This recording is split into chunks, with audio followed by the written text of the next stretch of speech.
Hello students, last video lecture में हमने जो चैप्टर 3 मैट्रिक्स उसके अंदर से मल्टीप्लिकेशन का टॉपिक कंप्लीट कर चुके हैं। उसके बाद बड़ा प्यारा बड़ा सुंदर सा टॉपिक आता है हमारा ट्रांसपोज, तो मेरा बड़ा फेवरेट है। क्यों है फेवरेट? क्योंकि इसमें कुछ है ही नहीं करवाने के लिए, कुछ एक छोटी छोटी बातों पे है ना ये चैप्टर, मतलब ये एक्सरसाइज जो है हमारा जो टॉपिक है वो पूरा कवर हो जाता है। बहुत थोड़ी सी बातें हैं जिनको हमें समझने की जरूरत है। आपको सर इतना आसान है ट्रांसपोज, इसमें मैक्सिमम 2 या 3 पॉइंट ऐसे हैं जो हमें समझने की जरूरत पड़ती है। चलो शुरू करते हैं ट्रांसपोज ऑफ ए मैट्रिक्स। तो सबसे पहले मैं बता दूं कि ट्रांसपोज होता क्या है, आपने करना क्या है। ट्रांसपोज क्या करता है, एक मैट्रिक्स है जिसमें number of row number of columns होती है हमारे पास, तो वो कन्वर्ट कर देता है रो को इनटू कॉलम में और कॉलम को इनटू रो में। जैसे हम किसी भी चीज़ में ट्रांसपोज करते हैं, ट्रांसफॉर्मेशन करते हैं, वो चीज़ बदल जाती है। तो ये ट्रांसपोज में क्या करता है, रो को कॉलम में चेंज करता है और कॉलम को रो में। जैसे अब मैं एक सिंपल सी बात यहाँ से अगर हम समझने की कोशिश करें तो हमें चीज़ दिखाई दे रही है। ट्रांसपोज का सबसे पहले सिंबल समझो आप क्या होता है। ट्रांसपोज सिंपल होता है हमारे पास ए डैश, जब ऊपर डैश लगा देते हैं तो हमारे पास किसको प्रेजेंट करता है, वो ट्रांसपोज को प्रेजेंट करता है हमारे पास। बड़ा सिंपल सा है सिंबल, वे डैश लगाओ ट्रांसपोज बन गया। उसके बाद में या फिर कई बार जो है टी भी लगा देते हैं मैट्रिक्स के ऊपर, ए टी लिख देते हैं हम, वो भी हमारे पास ट्रांसपोज को प्रेजेंट करता है। ए टी पावर टी लगा देते हैं। दोनों ही दोनों सिंपल जो है वो मैट्रिक्स के ट्रांसपोज के लिए बने हुए हैं। लेकिन इसके बाद में अगर बात आती है तो ये पॉइंट हमारे पास दे रखा है। आप यहाँ एक चीज देख पा रहे हो, यहाँ लिखा हुआ है ए आई जे, जो लिखा हुआ है वो है ए आई जे, लेकिन जो यहाँ लिखा हुआ है वो आपके पास है ए जे आई। देखो दोनों में बहुत बड़ा फर्क है, ए आई जे और ए जे आई क्या चीज है। देखो इसने क्या किया, मैंने उसमें आपको बताया था, जो मैट्रिक्स के एलिमेंट्स की सफिक्स होती है, फर्स्ट सफिक्स आपकी रो को शो करती है, सेकेंड सफिक्स आपकी कॉलम को शो कर रही है। अब आपके पास देख रहे हो आप चेंज होगी, ये कॉलम आ चुकी है, ये रो आ चुकी है, ठीक है ना। ये सिंपल ए मैट्रिक्स है मेरे पास, ओके, और ये मेरे पास उसका ट्रांसपोज को प्रेजेंट करती है, मैट्रिक्स के ट्रांसपोज को। तो यहाँ से एक बात तो क्लियर हुई होगी मेरे को कि जो रो है वो कॉलम में चेंज होती है, जो कॉलम है वो रो में चेंज होती है। ऐसे ऑर्डर के अंदर है, ये एम क्रॉस एन है तो ये क्या हो गया, एन क्रॉस एम हो गया। फॉर एग्जाम्पल अगर हम ले ये, तो देखो एक डेफिनेशन के रूप में होगी हमारे पास, एक ट्रांसपोज की डेफिनेशन क्या है उस चीज को समझना होगा। अगर हम उसके एग्जाम्पल के तौर पर अगर इसको समझना चाहें ट्रांसपोज को, तो हमारे पास बहुत सिंपल सा हम एक एग्जाम्पल सोच सकते हैं। हमने मान लो एक मैट्रिक्स ली ए, जिसके अंदर हमने कुछ एलिमेंट्स रखे और ऑर्डर हमने रखा 2x3 का। 2x3 में 2 रो है, 3 कॉलम है, -1 है, 2 है, 1 है, 3 है, 4 है, 5 है, नेगेटिव। यह हमारे पास दे रखी है ए मैट्रिक्स। तो हमें अगर ए का ट्रांसपोज फाइंड करना है तो हमने क्या करना होगा, हमें बहुत सिंपली उसको रो को कॉलम में लिखना होगा, कॉलम को रो में लिखना होगा। सबसे पहले ऑर्डर विल बी चेंज। जब ऑर्डर आपका चेंज हो गया तो आप नेचुरल सी बात है जो रो है वो कॉलम में जाएगी, दिस इज द रो, और ये प्रेजेंट हो गया एज ए कॉलम। तो -1 2 1 तो रो बन गई ना कॉलम। नेक्स्ट में फिर से रो है, this will convert into column. तो ये हमारे पास क्या कहलाता है, the transpose of the matrix. बहुत सिंपल सी चीज है कि व्हाट इज द ट्रांसपोज, सबसे आसान टॉपिक मानता हूँ जो बुक में, दिस इज द ट्रांसपोज। अच्छा मेरे को एक बात बताओ, अगर इसी का ट्रांसपोज किया जाए, यानी कि आप चाहते हो कि ए ट्रांसपोज का ट्रांसपोज फाइंड कर ले, मेरे पास ए ट्रांसपोज का ट्रांसपोज फाइंड करें, इट मींस आपको क्या करना है, आपको ये मैट्रिक्स है इसका ट्रांसपोज करना है। इसका ट्रांसपोज करोगे तो क्या आएगा, ये 3 × 2 है तो क्या बन जाएगा, ये 2 × 3। 2 × 3 का मतलब क्या हुआ, जो इसकी रो है वो एज ए कॉलम प्रेजेंट होगी, जो रो है वो एज ए कॉलम प्रेजेंट होगी। तो ये हमारे पास आ गई। तो आप क्या देख पा रहे हो, दोनों सेम आ गए ना, दोनों क्या है सेम। इट मीन्स हमें यहाँ से एक नॉलेज मिलती है कि जब भी किसी मैट्रिक्स के ट्रांसपोज का दोबारा से ट्रांसपोज कर दे तो हमें ए मिलता है वापस।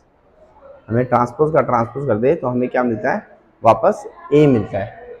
ओके, जैसे हम सेट्स में पढ़ा करते थे कि कॉम्प्लीमेंट का कॉम्प्लीमेंट क्या होता है हमारे पास, वापस का वही सेट हो जाता है। नाउ इसके बाद में हमारे पास ट्रांसपोज की प्रॉपर्टीज बना रखी है हमारे पास। इस प्रॉपर्टी को हमें सिर्फ समझने की जरूरत है, ज़्यादा इसमें गहराई में डीप में जाने की जरूरत नहीं पड़ी हमें। पहली प्रॉपर्टी मैं आपको समझा चुका हूँ, ट्रांसपोज का ट्रांसपोज हमारे पास ए मैट्रिक्स होती है। सेकंड क्या कहता है, जैसे देखो नॉर्मली हम एडिशन करते हैं जब भी मैट्रिक्स की, तो ट्रांसपोज के अंदर कोई भी फर्क नहीं पड़ता है।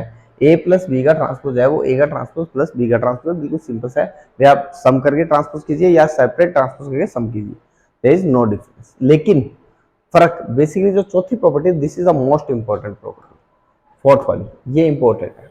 इसको आपने हमेशा में ध्यान रखना है कि जब भी आप मल्टीप्लाई करके ट्रांसपोज करोगे तो वो क्या होगा, वो रिवर्स हो जाएंगे। पहले बी आएगा फिर ए आएगा, पहले वहां ए और बी है ना, अब हमारे पास बी पहले आएगा ए बाद में आएगा।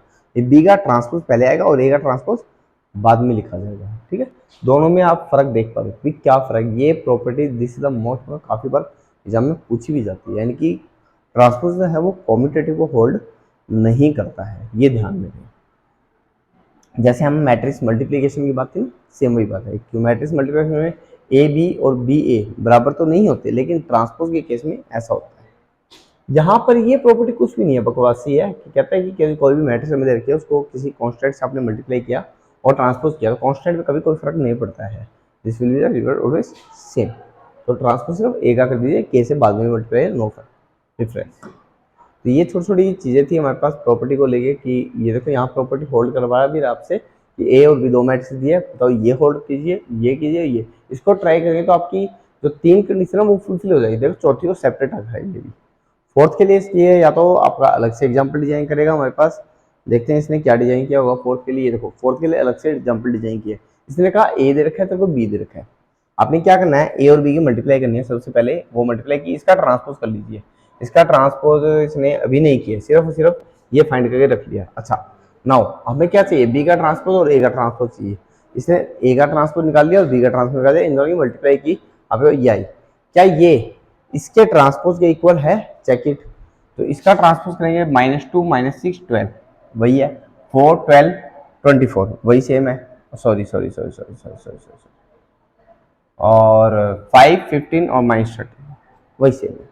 तो हमने देखा कि जो ए बी का जो ट्रांसपोज है वो इसके इक्वल आ रहा है, तो ये प्रॉपर्टी ऑलवेज होल्ड करेगी, इसको ध्यान में रख के चलना है। काफी बार एग्जाम में मांग लेते हैं भाई प्रूव दैट दिस। नाउ ये था ट्रांसपोज के लिए प्रॉपर्टी और उसकी कैसे अप्लाई करते हैं वो चीज। अब इसके अंदर कुछ अच्छी चीजें डाली हुई है, वो अच्छी चीजें क्या है वो करते हैं। इसका हम बहुत अच्छा एग्जांपल भी लेके चलेंगे यहाँ पर चीजों को समझने के लिए। पहले मैं आपको दो तरह की मैट्रिक्स बताऊंगा। इससे पहले एक सिमेट्रिक मैट्रिक्स होती है, टाइप ऑफ मैट्रिक्स की तरह ये भी क्या लिख दिया रे,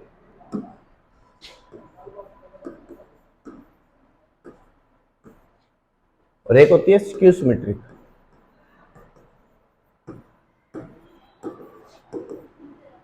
ये दो टाइप की मैट्रिक्स है, एक सिमेट्रिक है और एक स्क्यू सिमेट्रिक है।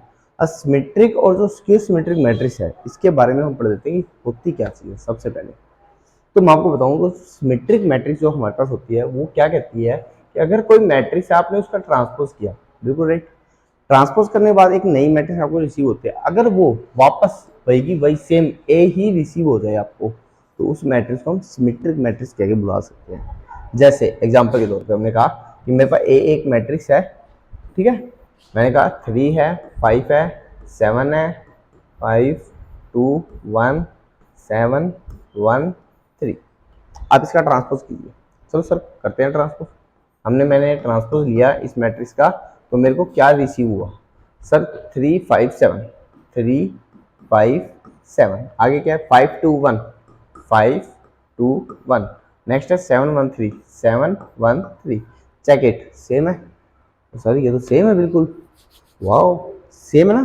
तो हमारे पास हमने देखा कि दोनों चीज सेम आई, जो ए का ट्रांसपोज है वो ए के क्या आ गया, बराबर आ गया। ऐसे में इस मैट्रिक्स का नाम क्या बोलेंगे, इसको बोलेंगे हम स्पेसिफिकली। जैसे हम किसी व्यक्ति को इसमें ये फीचर है अभी कंजूसी वाली, तो उसको हम नहीं कहते यार ये तो कंजूस इंसान है, वैसे ये मैट्रिक्स तो है, लेकिन इस मैट्रिक्स के स्पेशल फीचर है क्या, ये ट्रांसपोज की सेम आ रही है, it means this is called symmetric matrix. ये हमारे पास सिमेट्रिक का एक पहचान है छोटी सी कि कब मैट्रिक्स सिमेट्रिक बनती है हमारे पास। इसके बाद में जो मेरे पास बात आती है वो आती है स्क्यू सिमेट्रिक को लेके। स्क्यू सिमेट्रिक मैट्रिक्स क्या होती है इसके लिए बात कर लेते हैं हम। स्क्यू सिमेट्रिक मैट्रिक्स बड़ी सिंपल सी है, बड़ी प्यारी है। क्या कहता है कि कोई भी मैट्रिक्स है आप उसका ट्रांसपोज कर दीजिए, कर दिया आपने, आपने देखा कि जो ट्रांसपोज आया फिर उसका नेगेटिव कर दीजिए। ओके, नेगेटिव करने के बाद वो वापस ए के इक्वल आ जाएगी। ओह वाओ, यानी कि आपने ट्रांसपोज का नेगेटिव लेना है, देन वो ए के इक्वल आएगी, वो अपने नेगेटिव के इक्वल होगी अपनी मैट्रिक्स के। राइट, कैसे होगी आप एग्जांपल लेते हैं। हमने एक एग्जांपल डिजाइन किया,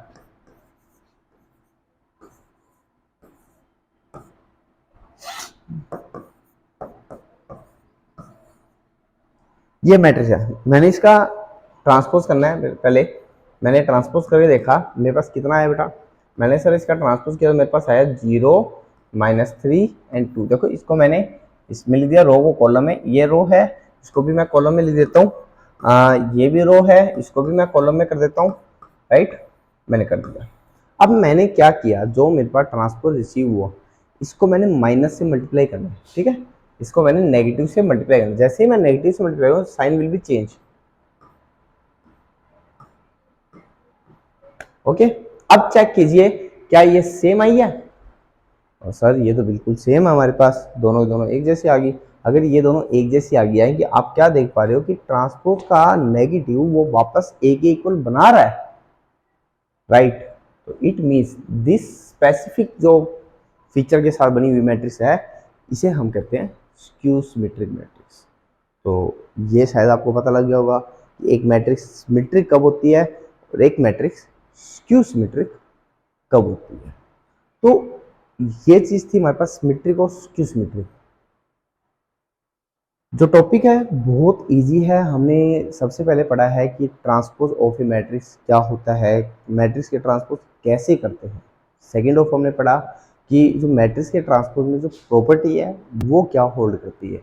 थर्ड ऑफ हमने इसकी दो टाइप पढ़ी, specific symmetric and skew symmetric. इसमें चलो एक चीज और बता देता हूँ आपको। हम नॉर्मली देखो ये तो हो गया कि किसी भी मैट्रिक्स को सिमेट्रिक और स्क्यू सिमेट्रिक हमने शो करना है। कई बार क्या होता है कि उसका चेहरा देख के हम बता सके भी यार इसका चेहरा देख के मेरे को लगता है ये सिमेट्रिक का एग्जांपल बनता है, और इसका चेहरा मेरे को देख के लगता है ये स्क्यू सिमेट्रिक का एग्जांपल बनता है। वो कैसे पहचान करें, देखो वो जरूरी है, क्योंकि हमें डायरेक्ट पता होगा तो हमें काफ़ी बेनिफिट होता है क्वेश्चन में, हम प्रूव भी कर पाएंगे कि हाँ ये इस चीज़ का क्वेश्चन बनता है। चलो मैंने दो तरह की मैट्रिक्स लिख रहा हूँ यहाँ पर, मैंने लिखी 1 5 7 5 3 2 7 2 3। ठीक है, यहाँ पर मैंने एक मैट्रिक्स लिखी है 0 -1 -2 1 0 3 +2 -3 एंड 0। मैंने ये मैट्रिक्स लिखी है। ठीक है, अब मैं आपको बताता हूँ कि इन दोनों की डायरेक्ट पहचान कैसे करें। आप देखो इसमें डायगोनल एंट्री को लीव कर दीजिए, आप इसके डायगोनल एंट्री को लीव कर दीजिए, इसके ऊपर आपने गौर नहीं करना है। ठीक है, इसको आपने गौर नहीं करना है। सपोज करो इसे मैं हटा ही देता हूँ एक बार के लिए। ठीक है, मेरे को पता है ये क्या है, आई नो वेरी वेल, ध्यान में रखेंगे। अब जो बाकी एंट्री रह गई, बाकी जो एंट्री रहेगी इसको मैं एक बार डैश डैश कर रहा हूँ सिंपल। ठीक है बेटा, यहाँ पर हमें कोई मतलब नहीं है यहाँ क्या है, लेकिन हमें ये पता है कि जो हमारी ये रिमेनिंग एंट्रीज है कौन से वाली, फर्स्ट ऑफ ऑल ये, सेकेंड ऑफ ये वाली एंट्री, थर्ड ऑफ ये वाली एंट्री, ये तीनों सेम है। 5 5 है, 7 7 है, 2 2 है, ये हमेशा सेम रहेगी। अगर आप इनको सेम रखेंगे तो नेचुरल सी बात है, यहाँ आप कोई भी नंबर लिखिए मुझे कोई फर्क नहीं पड़ेगा, 1 3 5 लिखिए, 3 2 -1 कुछ भी लिखिए आप, नो प्रॉब्लम एनीवे। लेकिन आपकी जो नॉन डायगोनल एंट्रीज है दे शुड बी सेम। तो हमारे पास मैट्रिक्स जो प्रेजेंटेशन है वो किसके रूप में आ जाती है, सिमेट्रिक के रूप में आती है हमेशा। ओके, तो इसको मैं क्या कहना चाहूँगा, देखो A11 A21 के बराबर है, बिल्कुल सही सर, A11 है, सॉरी A21 है वो A12 के बराबर है, A31 है वो मेरे पास A13 के बराबर है। ठीक है ना, A23 है वो मेरा A32 के बराबर है। राइट, ये चीज आप दिख रही है, अब बिल्कुल सही है ना? हाँ सर सही है बिल्कुल। ये जो चीज मेरे को बता रही है ए जे आई के बराबर है, देखिए ए आई जे बराबर है ए जे आई के, राइट? बिल्कुल सही सर, ए आई जे मेरा ए जे आई के बराबर है। और जो ए जे आई, लेकिन आई और जे इक्वल नहीं है, आप ये भी नोट कर सकते हैं। A11 A22 A33 के लिए कोई बात नहीं की, यहाँ पर स्पेशली होता है कि I is not equal to जे, इसके लिए ये चीज कंडीशन ट्रू होती है। अच्छा ना होते हैं नेक्स्ट वाले में। नेक्स्ट वाले में ये चीज जरूरी है कि डायगोनल आपकी जीरो ही हो, ये बहुत बहुत बहुत कंपल्सरी है कि आपके डायगोनल जीरो हो। इट मींस डायगोनल कौन होता है बेटा? A11 A22 A33, M right? A11 A22 A33, M right? यानी कि फाइनली मैं इसको क्या कह सकता हूं, आई आई या फिर जे जे, मेरे पास क्या होंगे? जीरो। क्या होंगे? जीरो। डायगोनल एंट्री हमेशा क्या होगी आपकी? जीरो होगी। अच्छा जो बाकी एंट्रीज में मेरे को क्या दिख रहा है सर? बाकी एंट्रीज में हम जहां तक स्टडी कर पा रहे हैं, ये एक दूसरे की नेगेटिव है, ये एक दूसरे की क्या है? नेगेटिव है। मैं ये देख पा रहा हूँ, मेरे को शायद मैं सही सोच रहा हूँ ना, ये बाकी एक दूसरे की नेगेटिव है। अगर नेगेटिव है इट मीन्स आपके पास आप क्या देख पा रहे हो कि सर A21 नेगेटिव के बराबर है A12 के। Wow very good. It means मेरे को यहाँ देखो सारी एंट्री के लिए सेम फॉलो होगा रूल, तो मैं ये कह सकता हूँ ए आई जे बराबर होगा negative of A J I. Sir बिल्कुल कह सकते हो आप। आई और जे बराबर नहीं होने चाहिए, लेकिन आई और जे बराबर नहीं होने चाहिए। जब बराबर होंगे तो जीरो आई क्या? बराबर होंगे तो मेरे पास क्या है? जीरो। बराबर नहीं होंगे तो मेरे पास क्या आएगा? ये एंट्री आएगी। ये मैंने जो आपको समझाया थोड़ा सा हाई क्लास है चीज़ों को, वैसे बातों को समझने के लिए है, जो बच्चे समझ सकते हैं बहुत अच्छे से। और ये जो पॉइंट आपको समझाया ये आपको डायरेक्ट फेस देख के एंट्री का पता लगता है, तो ये सिमेट्रिक है, ये skew symmetric. Skew symmetric direct पहचान देखना भी, ये आपको जीरो मिलेंगे और बाकी एक दूसरे के नेगेटिव मिलेंगे हमेशा, ये डायरेक्ट। ये थोड़ी सी प्रेजेंटेशन को समझाने की भी मैंने साथ साथ इंक्लूड कर दिया, तो ये भी मैं आपको समझा देता हूँ इसमें क्या चीज़ कैसे होती है। इसके बारे में जरूर इसमें लिखा होगा, सिमेट्री का है, स्क्यू सिमेट्री का है, ये ट्रांसपोज बराबर होता है, यहाँ पर ये बात बोली है, यहाँ पर छोटी छोटी चीज़ें हैं। एक इसमें प्रूफ आता है, वो प्रूफ अभी नहीं करूँगा, नई वीडियो में, नेक्स्ट वीडियो में कराऊंगा मैं आपको। ये भी चीज़ आपको अभी नहीं समझाई है मैंने, ये मेरे को आगे समझानी है, ठीक है? हाँ ये नेक्स्ट वीडियो का टॉपिक आ जाता है आपका। अभी जो मैंने आपको सिर्फ समझाया है वो ये समझा दिया बेटा कि पहला आपको ट्रांसपोज करना है, सेकंड में आपको सिंपली प्रूव करना है, थर्ड भी बहुत सिंपल सा क्वेश्चन आपका, एंड फोर्थ भी सिंपल, फिफ्थ भी सिंपल, सिक्स में देखो क्या कह रही है, ये कह रहा है कि ए ट्रांसपोज हो रहेगी, आप मल्टीप्लाई करके देखिएगा और वो आइडेंटिटी आ रही है नहीं आ रही वो चेक करना आपने, ठीक है? ये सिंपल सा है क्वेश्चन। हाँ कहता है शो करना है कि ये सिमेट्रिक है नहीं है, ये मैं आपको बता सकता हूँ कि मैट्रिक्स हमारे पास देखिए, इसको सिमेट्रिक प्रूव करना, तो आप देख सकते हो सिमेट्रिक के लिए हमारे पास क्या होना चाहिए, डायगोनल एंट्री से हमें कोई मतलब नहीं होता, ये चीज सेम आनी चाहिए, मेरी सेम आ रही है, सिमेट्रिक को प्रेजेंट कर, लेकिन वो आपके लिए है। प्रूव कैसे करोगे? जो मैंने तरीका बताया था ट्रांसपोज करके। स्क्यू सिमेट्रिक के लिए प्रूव करना है तो हमें डायरेक्ट देख के पता लग रहा है भाई स्क्यू सिमेट्रिक है, प्रूव कैसे करना है वो आपको आता है। तो आपको अभी सिर्फ और सिर्फ यहाँ तक कवर करना है, यानी कि आपके क्वेश्चन नंबर 7 तक आपने सोल्व करके देखने हैं। इससे आगे का जो काम है वो आपको नेक्स्ट एक नई वीडियो में समझाने की कोशिश करेंगे। तब तक के लिए enjoy your day with your family. Thank you, have a nice day. हाँ अगर आप चैनल पर नए हो, चैनल को लाइक शेयर और सब्सक्राइब जरूर करिएगा अगर वीडियो आपको अच्छी लगी हो तो। Thanks for watching.